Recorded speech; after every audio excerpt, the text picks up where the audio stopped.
If your NETGEAR CAX80 Wi-Fi is not working, try these quick steps to fix it. Step 1. Check all the cables. Ensure that the power cable is properly plugged in, and the Ethernet cable is securely connected. A loose cable can easily disrupt your Wi-Fi signal. Step 2. Restart the router.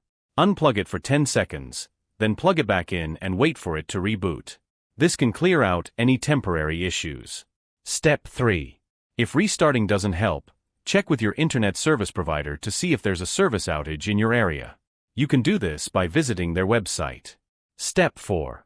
If you're still having issues, it might be time for a full reset. Use a paperclip to press the small reset button on the back of the router for about 10 seconds. Keep in mind that this will return the router to its factory settings, so you'll need to set up your Wi-Fi again. I hope with these simple steps your NETGEAR CAX80 Wi-Fi will start working again.